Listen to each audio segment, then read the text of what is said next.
कुछ दिन पहले मैंने आपको बताया था, 10 दिन, लगभग 10 दिन पहले, पिछले हफ्ते मंगलवार को हम लोगों को केंद्र सरकार से परमिशन मिली थी कि हम कोरोना के जो सबसे सीरियस मरीज हैं, काफ़ी सीरियस मरीज हैं, उन लोगों के ऊपर हम प्लाज्मा थेरेपी ट्राई करके देख सकते हैं कि उन पे क्या असर पड़ता है।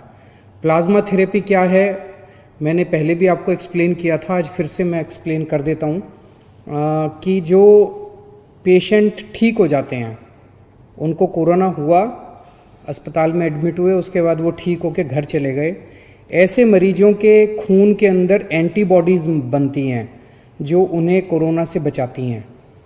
तो अगर ठीक हुए पेशेंट के खून से प्लाज्मा निकाला जाए, वो एंटीबॉडीज़ निकाली जाएं और जो बीमार पेशेंट है उसमें डाल दी जाएं, तो वो बीमार पेशेंट भी ठीक हो जाता है। इसे हम प्लाज्मा थेरेपी कहते हैं। तो ये प्लाज्मा थेरेपी लिमिटेड बेसिस पे छोटा ट्रायल करने की हमें परमिशन मिली थी कि एलएनजेपी अस्पताल, केवल एलएनजेपी के लिए हमें परमिशन मिली थी कि एलएनजेपी अस्पताल के जो सीरियस मरीज हैं उनके ऊपर ये ट्रायल करके देखा जा सकता है। हमने पिछले कुछ दिनों के अंदर 4 मरीजों पे ट्रायल करके, एलएनजेपी के 4 मरीजों पे ट्रायल करके देखा। उसके अभी तक के नतीजे उत्साहवर्धक हैं, अच्छे हैं। 4 जो मरीज थे उसमें से 2 मरीजों को मंगलवार को प्लाज्मा दिया गया था, तो आज 3 दिन हो गए उन्हें प्लाज्मा दिए हुए। वो दोनों आईसीयू में थे और मुझे एलएनजेपी के मेडिकल डायरेक्टर जो हैं उन्होंने बताया है कि शायद आज उनको आईसीयू से निकाल के वार्ड में शिफ्ट कर दिया जाएगा। पहले उनकी तबीयत बहुत ज़्यादा ख़राब थी।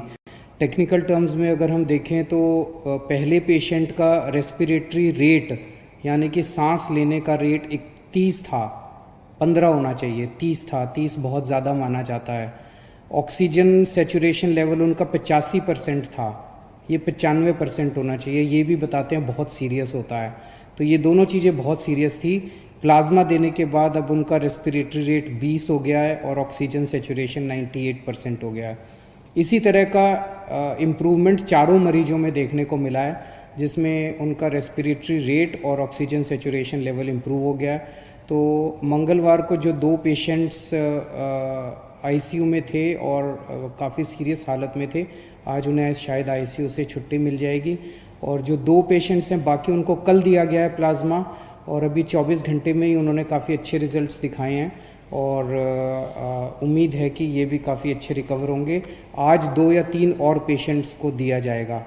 और इसके अलावा एक कोई प्राइवेट हॉस्पिटल है जिसने भी प्लाज्मा थेरेपी की है और उनका पेशेंट जो है वो बहुत सीरियस हालत में था, उसको अस्पताल से ही छुट्टी मिल गई है, आईसीयू से भी छुट्टी मिल गई, अस्पताल से भी छुट्टी मिल रही है शायद आज, तो वो उसका भी अच्छा नतीजा आया है।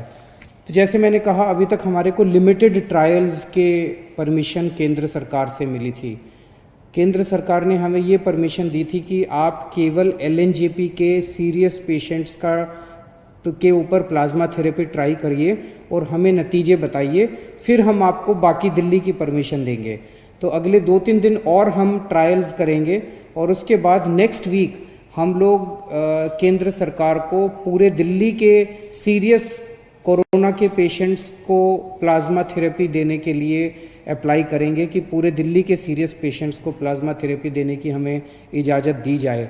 मुझे उम्मीद है कि वो भी इजाज़त हमें जल्दी मिल जाएगी। तो उसके बाद दिल्ली के किसी भी अस्पताल के अंदर कोई भी कोरोना का अगर सीरियस पेशेंट है उसको हम ट्राई कर पाएंगे, उसको हम प्लाज्मा थेरेपी दे पाएंगे। फिर से मैं कह दूँ, ये इनिशियल नतीजे हैं, अभी कोई हम ये ना सोचें कि इसका कोरोना का इलाज मिल गया और ऐसा कोई, इनिशियल नतीजे हैं। इनिशियल नतीजे बहुत उत्साहवर्धक हैं, एक उम्मीद की किरण नज़र आ रही है। और मैं वैसे तो ज़िंदगी ऊपर वाले के हाथ में है और हम हमेशा कहते हैं, सभी डॉक्टर्स भी कहते हैं कि ज़िंदगी ऊपर वाले के हाथ में है, हर डॉक्टर पूरी कोशिश करते हैं अपने मरीज को बचाने की। तो लेकिन एक ये इतने ऐसे समय में एक ये उत्साहवर्धक खबर है हम सब लोगों के लिए। जैसे डॉक्टर साहब ने कहा, इसमें सबसे अहम रोल डोनर का है, जो कोरोना से ठीक हो गया और वो आके अपना प्लाज्मा डोनेट करता है। तो जैसे डॉक्टर साहब ने, आप में से बहुत सारे लोगों ने डेंगू के लिए ब्लड दिया होगा, डेंगू के लिए जब आप ब्लड देते हैं तो आपका ब्लड नहीं लेते, इधर से नली लगाते हैं, इधर से आपका खून निकलता रहता है, खून में से प्लेटलेट्स निकल जाते हैं और वो खून आपके शरीर में वापस डाल देते हैं। तो प्लेटलेट्स निकाल के खून आपके शरीर में वापस डाल देते हैं, आपको कमजोरी भी नहीं आती। इसी तरह से ये है, यहाँ से खून लेंगे, आपका ब्लड में से प्लाज्मा निकाल देंगे और वो आपका ब्लड वापस डाल देंगे। तो आपको किसी तरह की चिंता करने की जरूरत नहीं है। हमारी जितने लोग अभी ठीक होके गए हैं उन सब लोगों से हाथ जोड़ के निवेदन है कि आप अब दूसरे लोगों की जान बचा सकते हैं। तो एक एक व्यक्ति जो ठीक होके गया है उसकी जिम्मेदारी बनती है कि वो दूसरों के काम आए। और जब मैं कह रहा हूँ जान बचा सकते हैं, तो आपका प्लाज्मा, आपके खून से लिया हुआ प्लाज्मा केवल और केवल उन्हीं पेशेंट्स को दिया जा रहा है जो बहुत सीरियस हैं। अगर आप प्लाज्मा ना दें तो हो सकता है उनकी मौत हो जाए। तो एक्चुअली आप एक आदमी की ज़िंदगी बचाएंगे। कई बार अगर आपके शरीर में प्लाज्मा में एंटीबॉडीज ज़्यादा होती हैं तो एक आदमी से 2 लोगों की जान भी बच जाती है, या नॉर्मली एक आदमी से एक ही आदमी की जान बचती है, कई बार एक आदमी से 2 की जान भी बच जाती है। तो आप एक्चुअली 2 लोगों की, एक आदमी की जान बचाएंगे। जितने लोग अभी ठीक होकर गए हैं, हमारे यहाँ से आपको फ़ोन आएगा। जब आपको फ़ोन आए हम आपके लिए गाड़ी भेज देंगे, आपके आने जाने की व्यवस्था कर देंगे अस्पताल। आप प्लीज़ किसी तरह की चिंता मत करें। सभी डॉक्टर्स, जैसे सरीन साहब ने कहा कि हम आपको किसी तरह की कोई हानि नहीं होने देंगे। हानि हो ही नहीं सकती, बड़ा सिंपल सा प्रोसेस है। आप ज़रूर अपना ब्लड डोनेट कीजिए, प्लाज्मा डोनेट कीजिए, ताकि हम दूसरे लोगों की जान बचा पाएँ।